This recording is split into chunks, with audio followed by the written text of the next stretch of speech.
A'udzubillahi samil alim minasyaitonir rajim. Bismillahirrahmanirrahim.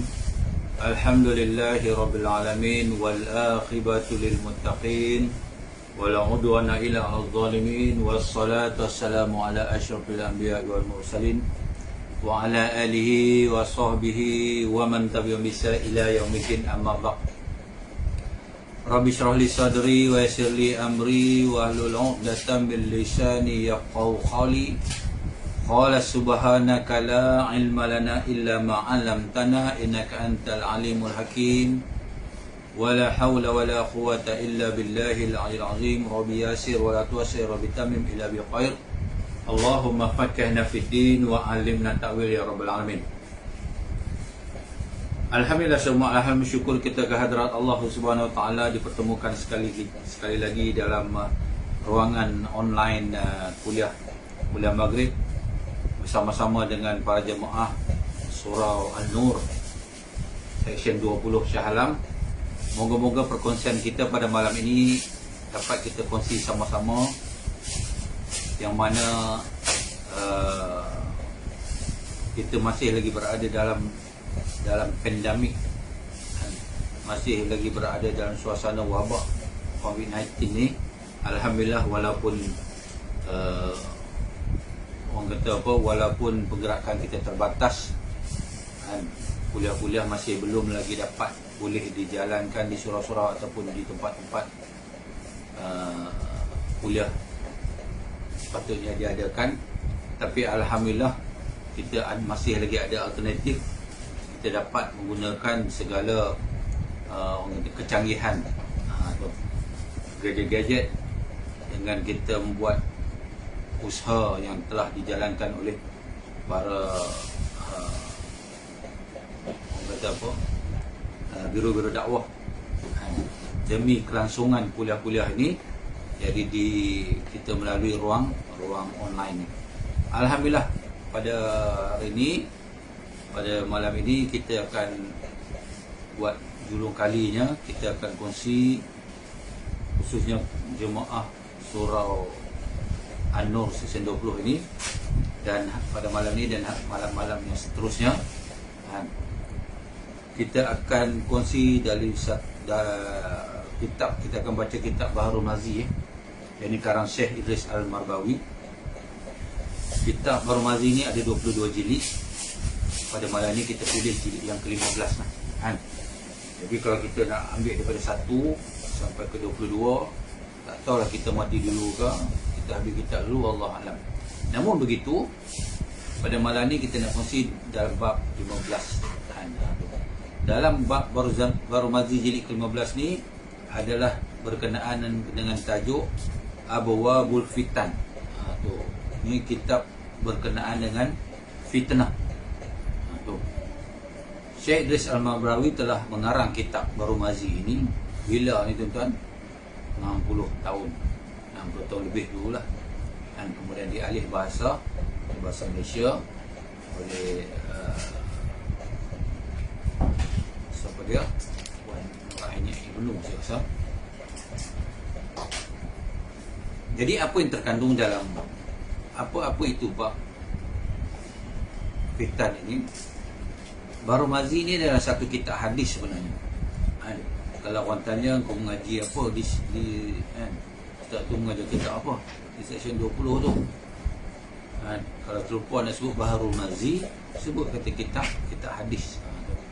Hadis-hadis yang dimuatkan adalah mostly hadis daripada siapa? Daripada Imam At-Tirmizi. Bermula segala bab haru biru di dalam dunia, di sinilah tempat bicaranya. Semuanya daripada hadis Rasulullah sallallahu alaihi wasallam. Tu. Bermula segala bab haru biru. Yang kata haru biru ni apa? Fitnah yang berlaku sekarang ni, di masa kita ini, di sekeliling kita ini, maka di sinilah tempat bicaranya. Semuanya daripada hadis Rasulullah SAW. Hadis Rasulullah SAW.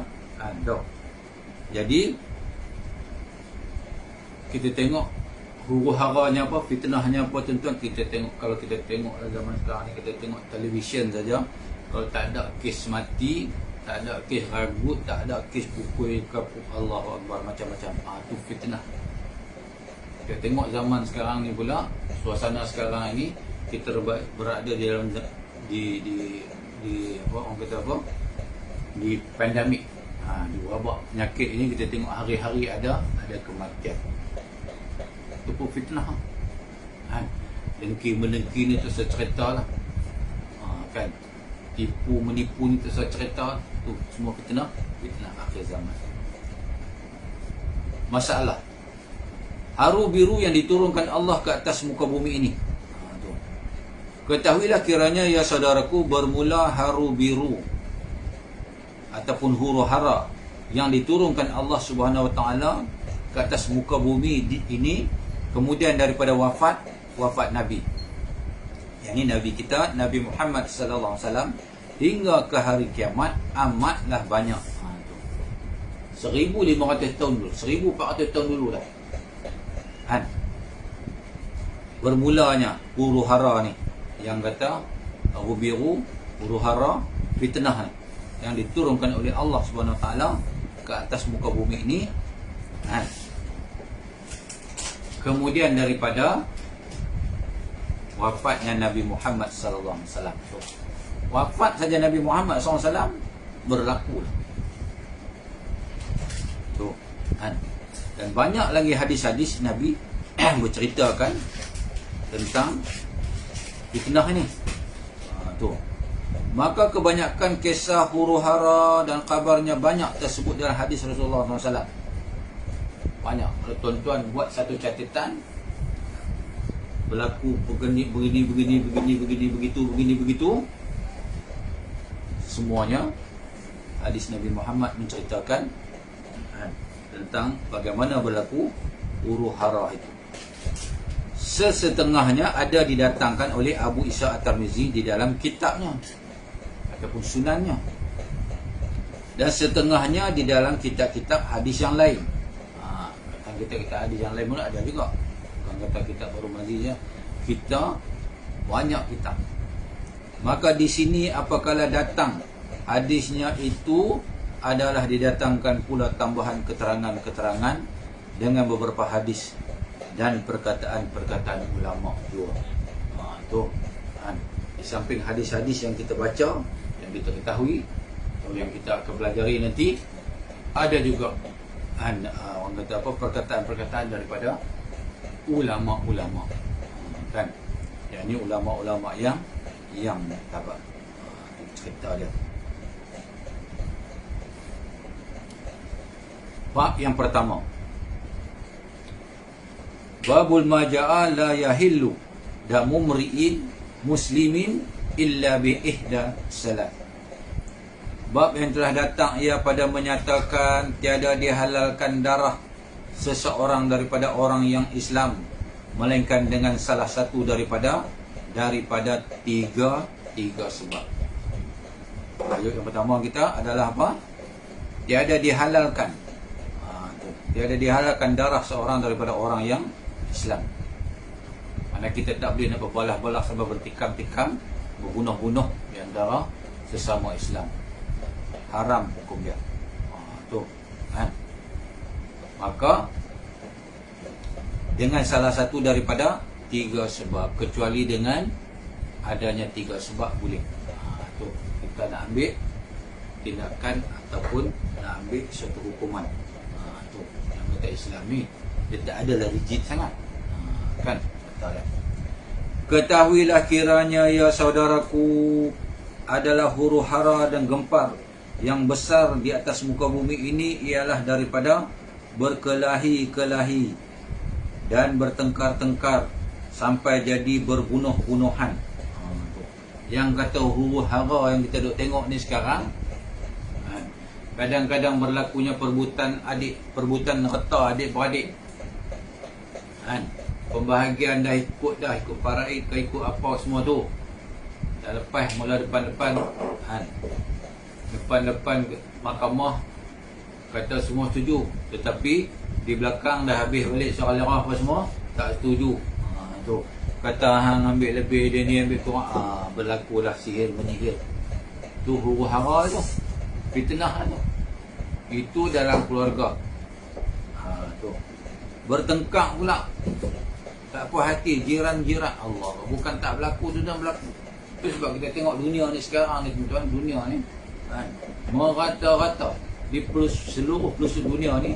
Ada saja kita tengok, kita dengar dan kita lihat pergaduhan seolah-olah macam tidak ada kesudahan. Dan jadilah daripada segala yang tersebut itu bertumpah-tumpahan darah di atas muka bumi ini. Tuh, berlaku pergaduhan. Bukan kata zaman kita ni saja. Kita flashback balik ke zaman anak-anak Nabi Adam alaihissalam. Pertumpahan darah, perkelahian, pertengkaran, permusuhan yang pertama di muka bumi ini, yakni siapa? Di antara Qabil dan Habil. Apa masalah dia? Apa sebab dia? Bukan kes besar pun tuan-tuan. Berebut pasangan, tak puas hati pasangan. Yang adik boleh ambil kakak, abang boleh ambil, tu tak jadi. Tu berlaku pembunuhan atau pertumpahan darah yang pertama di atas muka bumi yang mulia ni. Dengan kerana itu syarak kita memberi jaga dan ingat ke atas orang-orang Islam akan tiada harus menumpah darah seorang Muslim di bumi melainkan dengan kerana salah satu daripada perkara sebagai tersebut di dalam hadis yang akan datang ini. Syarak kita ada menggaris pandukan, memberi kita peringatan agar kita harus tiada harus menumpahkan darah seorang Muslim melainkan dengan kerana salah satu daripada perkara sebagai tersebut. Yang kita sebut 3 perkara tadi, salah satu daripada 3 perkara ni boleh kita menumpahkan darah. Tu fitnah ni tuan-tuan berlaku ni tuan-tuan sejak bila dalam hadis ni?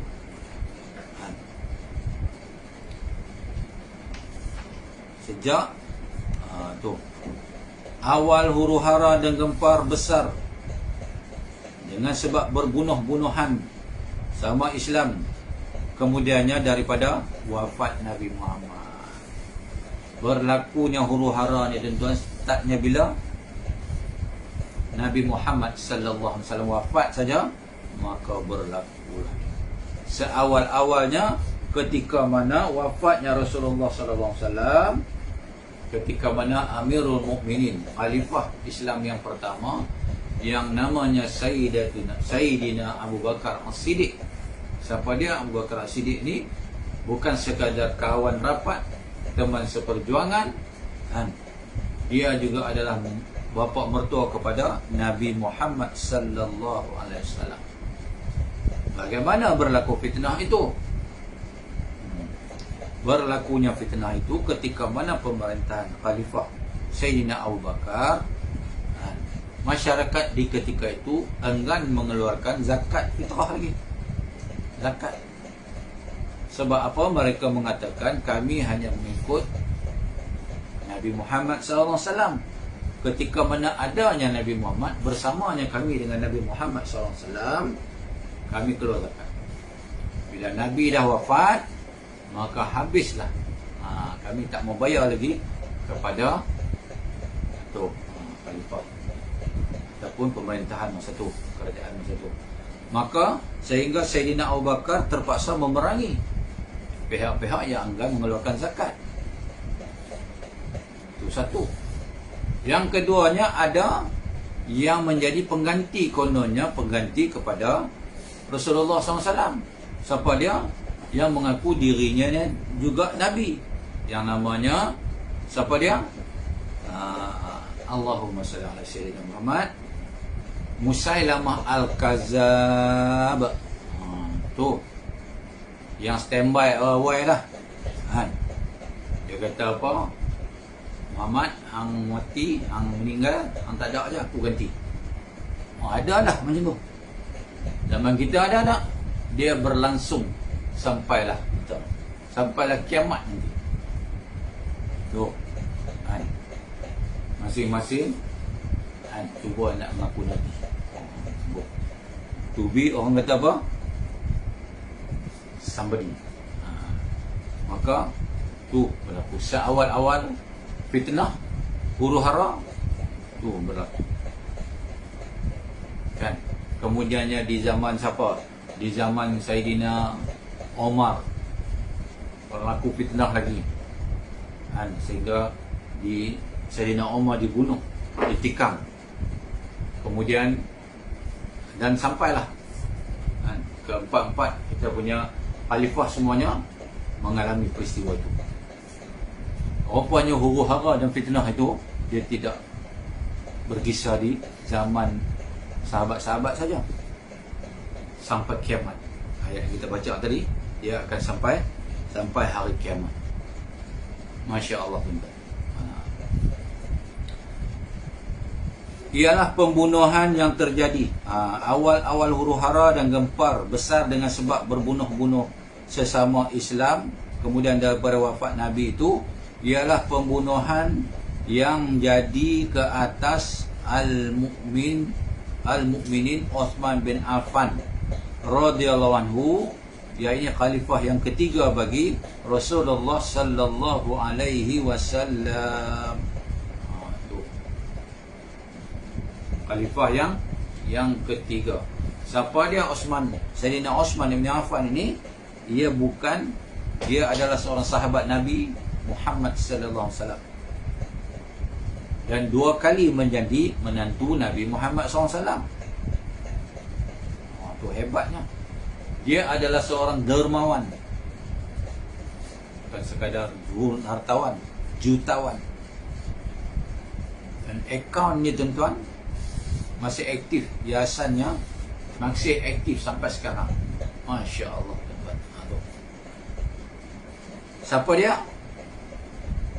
Pembunuhan yang berlaku ke atas Sayyidina Uthman bin Affan radhiyallahu anhu, khalifah yang ketiga bagi Rasulullah sallallahu alaihi wasallam.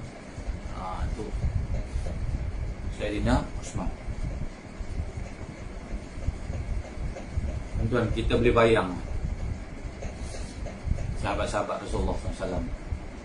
Sayyidina Uthman ni tuan-tuan, dia bukan sebarang sahabat ataupun sebarang menantu.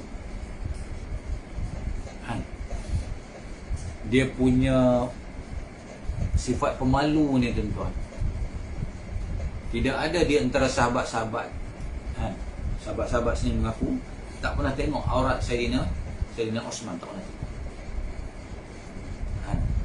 Dan Nabi Muhammad SAW pun pernah kata, satu hari angin tiup, tersebak kain yang menutup kaki Sayyidina Uthman, lalu ditutup dia cepat-cepat. Masya Allah. Betul. Bukan zaman sekarang ni tuan-tuan.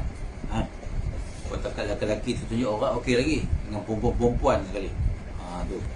Tapi bukanlah semua. Maka dengan kerana pembunuhan Sayyidina Uthman itu menjadi jatuh peperangan besar antara Siti Aisyah isteri Nabi dengan Sayyidina Ali karamallahu wajhah. Bukan kata Sayyidina Uthman saja dibunuh,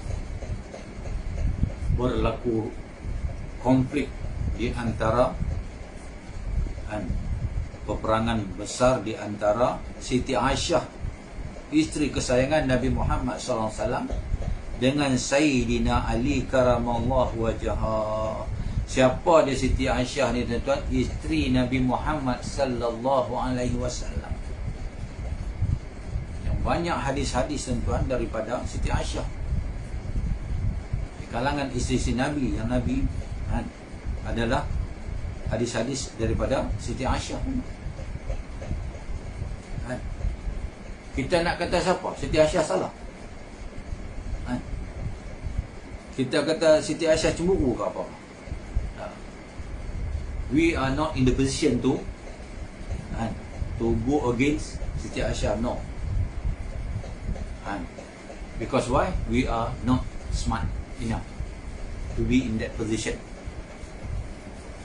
Jadi hanya Allah sahaja yang mengetahui macam mana boleh berlaku peperangan. Apa perasaan Siti Aisyah ketika itu, macam mana, that is not our business. Atau apakah Sayyidina Ali karamallahu wajhah itu salah? Atau dia nak ambil, dia nak, orang kata apa, nak menggantikan Sayyidina Osman itu cepat-cepat? Dia gila jawatan ke apa? No. Then again, we are not in that position to comment. We are not in that position to comment whether Siti Aisyah or Sayyidina Ali karamallah is right. We do not know. And itu semua kita serahlah kepada Allah Subhanahu wa taala. Peperangan itu berlaku, peperangan apa yang dinamakan? Peperangan Jamal. Siti Aisyah ni adalah memetua pada Sayyidina Ali. Sebab Sayyidina Ali kahwin dengan anak Rasulullah yang Rasulullah paling sayang, yakni Sayyidatuna Fatimah bintu Rasulullah sallallahu alaihi wasallam. Dan ada hadis bagaimana Nabi cukup sayang dengan Sayyidina Ali. Nabi sayang. Hasil perkahwinan di antara Sayyidina Ali dengan Siti Fatimah menghasilkan dua cucu Nabi yang paling Nabi sayang, Sayyidina Hasan dan Sayyidina Husain. Sayang tak sayang tuan-tuan Nabi ni dengan cucu-cucu ni. Ada kisah yang mana ketika mana Nabi sedang menjadi di atas mimbar untuk baca khutbah. Nabi tengok tu, di luar Masjid Nabawi itu, dulu Masjid Nabawi bukan besar ni kan. Kalau besar ni kita pun tak nampak. Nabi tengok dua beradik tu main jatuh. Nabi turun mimbar, Nabi pergi ambil. Punya sayang Nabi. Ada satu ketika Nabi mengimami salat dengan sahabat. Ketika mana sujud, Hasan dan Husain ni merangkak ke atas leher Nabi. Nabi tengah sujud. Nabi tak panggung tu.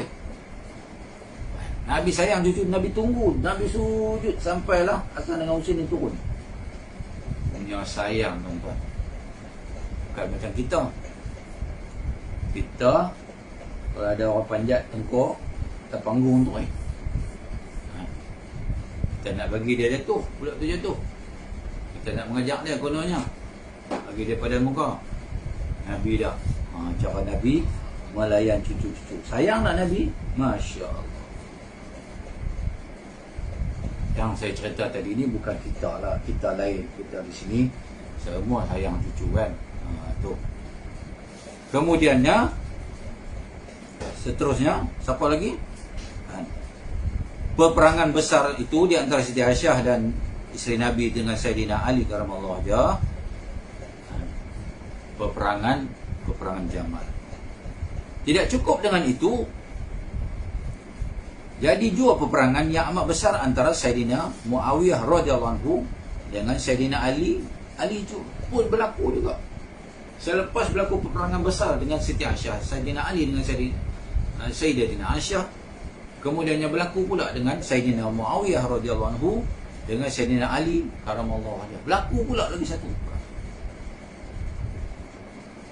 Kita tengok berapa lama time frame tu, time taken. Wafatnya Sayyidina Osman Ibn Affan, berlakunya konflik peperangan Siti Aisyah dengan Sayyidina Ali karamallahu wajhah. Itu berterusan pula dengan Sayyidina Muawiyah dan Sayyidina Ali. Berapa lama tu tuan-tuan ia berlaku? Ini huru-hara fitnah. Semua ni kesan daripada fitnah. Oh bahaya tuan-tuan fitnah. Masya Allah. Fitnah. Hingga berkekalan huru-hara dan fitnah dan rusuh sama-sama Islam itu beberapa lama juga. Nanti kita akan masuk perangan. Nak cerita mari apa? Awal mula, pertama mula dah berlaku wafat saja Nabi Muhammad sallallahu alaihi wasallam. Kenapa ketika mana Nabi ada okey, tenang. Itu yang kata specialnya Nabi ini. Mungkin bukan mungkin lah. Sebab akhlak Nabi itu sendiri, maka orang pun jadi malu. Bukan tak ada peperangan, ada. Bukan tak ada peperangan yang Islam kalah, ada. Tu. Kenapa ada kalah? Di zaman Nabi Muhammad pun ada peperangan yang Islam kalah. Sebab apa? Allah nak bagi pengajaran. Bukan Allah tak sayang Nabi, bukan Allah tak lindung Nabi, bukan Allah tak lindung umat Islam, tak. Pengajaran. Kita ni pun kalau kita dulu, kita kalau berlumba ni asyik nombor 1 saja, kan, lama-lama dia jadi manusia ni mudah jadi moh, jadi muabud, jadi orang kata apa, besar pula, jadi sombong. Tengok, jadi Allah mengajak manusia bahasanya ada juga ketika mana ada kekalahan. Jadi bila ada kekalahan itu, barulah manusia akan belajar, oh di sini silapnya. Dengan sebab kekurangan akan berlaku lah, akan tercipta. Manusia itu baru sedar akan kekurangan manusia. Sama lah macam kita. Itu dah menjadi tabiat ataupun naluri manusia. Apa pun juga, siapa pun juga, kita tengok ketika mana manusia itu senang, dia tidak pernah fikir susah. Fikir. Ketika mana manusia itu susah, ada juga tuan-tuan yang susah, dah lah susah, Tuhan pun tak ingat, solat pun tak mau. Jadi Allah bagi pengajaran. Sama lah kita duk buat Isya nombor satu, tiba-tiba sekali buat Isya dapat nombor 5. Itu pun pengajaran. Kita tengok bola pula, permainan Brazil dulu. Oh, Brazil dulu. Kita sebut Brazil orang tak. Orang menjadi seronok nak tengok bola sebab apa? Skill. Beautiful. Seni bola sepak ada pada Brazil dulu. Macam mana orang Eropah ni buat? Cuba nak menundukkan, nak menewaskan Brazil. Mereka pun nak monopoli juga. Kuasa bola tempat, maka dia beli Brazil, beli. Tak kira bola dengan jutaan ringgit, ratusan juta ringgit beli. Dia pecahkan otak. Itu sebab sekarang Brazil kalah bukan sikit dan tak. Piala Dunia bila kalah 6-0 dengan Jerman, 7-0 dengan Jerman. Final dan kita nak kata apa? Seni. Bila kita sebut tinju dulu, kalau kita tengok sebut Muhammad Ali, memang orang suka tengok Muhammad Ali. Sebab apa? Seni bertinju, kan? Seni bertinju. Jadi apa-apa pun tuan-tuan, muslimin muslimat rahimakumullah, nanti kita akan sambung lagi, bagaimana awal mula baginda Osman mahu kena bunuh. Bagaimana fitnah yang berlaku ke atas Sayyidina Osman, khalifah Islam yang ketiga, dibunuh. Bagaimana ia dibunuh? Kenapa ia dibunuh? Siapa yang ganti lepas tu? Bagaimana peperangan yang disebut peperangan Jamal di antara Siti Aisyah dengan Sayyidina Ali karamallahu boleh berlaku, sehingga berlaku macam tu, yang mana pada ikut hukum asal tak sepatutnya berlaku. Siti Aisyah, isteri Rasulullah, Sayyidina Ali, menantu Rasulullah, dan kemudian bagaimana pula Sayyidina Ali berperang pula dengan Sayyidina Muayyah dalam perang Siffin. Jadi insya-Allah kalau panjang umur, ada kesempatan lagi kita akan bertemu dan kita akan kita akan sambung semula tajuk yang sama di paragraf yang lain. Nanti kita masuk kepada dia punya tadi trailer tu. Tadi dia punya trailer. Ni dia masuk dia punya inti kisah yang sebenar. Jadi tuan-tuan, saya rasa sekadar itu dulu yang dapat kita kongsi. InsyaAllah panjang umur, murah rezeki, kita akan bertemu lagi. Jadi kita sudahi dengan tasbih kafarah surah. Jadi kita lain kali kalau boleh kita buat satu sesi, coba boleh tanya apa kan. Jadi syok sikit. Jadi ada two-way communication. Jadi kita akan try buat sistem macam mana ke. Jadi kita sudahi dengan tasbih kafarah dan surah subhanallah bihamdika asyhadu an la ilaha illa anta astaghfiruka wa atubu ilaik. Bismillahirrahmanirrahim. Inna ladzina amanu wa rasulana wa tawassalu wa tawassalu. A'udzu billahi minasyaitonir rajim. Bismillahirrahmanirrahim. Alhamdulillahirabbil alamin wal aqibatu lil muttaqin wa la udwana illa 'alal zalimin. Wassalatu wassalamu ala asyrofil anbiya'i wal mursalin wa ala alihi washabbihi ajmain. Allahumma shalli ala sayyidina Muhammad sallallahu alaihi wa sallam. Ya Allah ya Rahman, ampunkanlah dosa kami, dosa kedua ibu bapa kami ya Allah, dosa seluruh kaum muslimin dan muslimat ya Allah, dosa pasangan kami dan anak-anak kami ya Allah ya Rahman. Kami sekarang berada dalam wabak penyakit COVID-19 ya Allah. Ya Allah ya Rahman ya Rahim, Kau angkatlah wabak ini daripada bumi Malaysia ini khususnya dan masuk dunia ya Allah. Ya Allah ya Rahman ya Rahim, Kau hindarilah keluarga kami ya Allah, jiran-jiran kami ya Allah, agar kami tidak dijangkiti oleh penyakit-penyakit ini ya Allah. Ya Allah ya Rahman, peliharalah kami ya Allah, peliharalah kami ya Allah, peliharalah kami ya Allah. Ya Allah yang kembalikanlah kami kepada zaman terdahulu ya Allah, zaman di mana kami dapat berjumpa di masjid-masjid, kami dapat berkuliah di masjid-masjid dan berdoa ya Allah, dan kami dapat menziarahi, kami dapat bersilaturahim ya Allah. Ya Allah ya Rahman Rahim, muliakan kami, jangan Kau